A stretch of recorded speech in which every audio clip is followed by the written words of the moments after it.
تدخلينا بالحيط، خلينا نرجع سالمين. لو كنت مقيم بدير الزور كان زوجت اثنين. مرحبتين، اهلا وسهلا فيكم ان شاء الله. كيفك؟ خير الله يسلمك يا رب. تعرفنا بحضرتك؟ انا فيصل حريش من دير الزور. اهلا وسهلا باهالي دير الزور. كيفك عم؟ اهلين. تعرفنا بحالك؟ ابو فهد. كمان من الدير؟ اي نعم. يا اهلا وسهلا. معروف بدير الزور يمكن بتتزوجوا اكثر من امراه، صحيح هذا الحكي؟ نعم، دير الزور ياخذوا 3 و4. نعم. ليش؟ شو السبب طيب؟ ما في سبب، عاده، هاي عادات عندهم انه اللي لازم الشاب او الرجال يتزوج 2 3. طيب والزوجه بتكون قبلانه ورضيانه بهذا الشيء؟ في منهم يكونوا قبلانين وفي منهم ما يكونوا قبلانين. وفي رجال يعني اذا ما قبلت وما قبلت تتزوج وما عندهم مانع. هيك ما صار في توافق يمكن بالحياه الزوجيه اذا المراه او الزوجه ما رضيانه.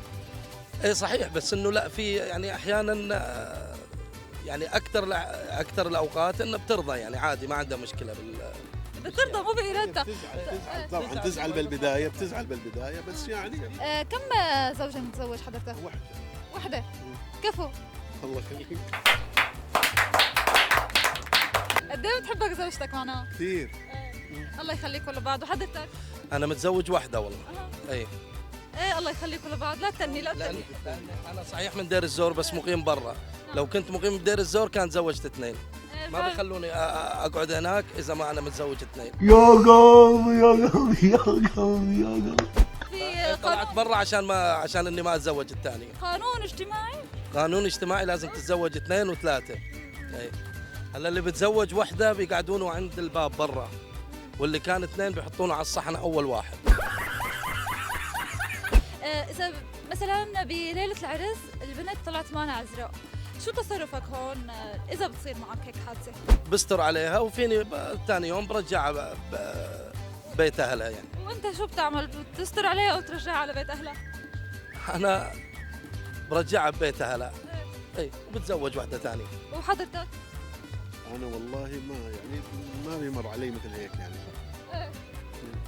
طيب هلا مثلا نصيحه للشباب اللي مروا بهيك ظرف مثلا شو بتقول لهم؟ شو يعني؟ بيتركها او اكيد خلص يتفق هو واهله انه هيك الموضوع بس ورجعها يعني. شو بيلفتك بالبنت لما تتزوجها؟ ثقافتها، ادب، اخلاق، جمال. تطلع على الامور الماليه؟ لا، اخلاقها وجمالها ومالها. ومالها؟ إيه؟ اختلفنا معناتها مع صديقك، هو ما بيطلع على الامور الماديه. لا هو اكيد بيطلع على الامور الماديه بس ما بده يحكي عشان ما بيطلع برا. اي بس يعني هلا تحت الهواء. لا هو عنده اهم شيء الامور الماديه. حلو. هلا فضحته لرفيقك؟ حسبنا الله ونعم الوكيل فيكم. اكثر اكله مشهوره عندكم بالدير؟ دير الزور الاكله هم بيسمونها الثريد، ثريد الباميه. ايه هذا الاكله المشهوره. انا مثل منسف يعني؟ تقريبا هيك. اذا اجتك عروس اصغر منك ب20 سنه تاخذها؟ اذا اقتنعت فيها اخذها. انت بتدور على البنت الصغيره او لا إيه اكيد الصغيره عادي ما في مشكله حتى لو تكون مو ناضجه يعني. لا انا ادور على البنت الصغيره. هلا اذا جاتني بنت صغيره ما في. بس والله البنت الصغيره بس انا ما يعني انا ما فيني اتزوج لانه انا ما بدي اتزوج يعني. ما بحبها. عم يخلص حاله هلا مشان انا ما احب الزواج يعني. عامل حسابه في رجعه على البيت. ابدا ما احب الزواج انا ابدا. ولا انا مع اللي يتزوجون 2. هلا بعدك قلت بتاخذ وحده صغيره، بتحب تاخذ وحده صغيره؟ لا مو احب انا، بس اقول لك يعني كمجتمع بيحبوا ياخذوا وحده اصغر ب 20 سنه نفس ما قلت.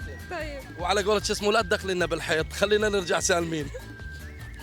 طيب شكرا. تاخذ تعطي انت ومرتك ولا كلامك هو واحد بالبيت؟ لا اخذ واعطي اكيد. مرتي هي يعني الكل بالكل. ايوه. اي نعم. طيب شكرا لكم، شرفت فيكم وباهل الدير كلياتهم.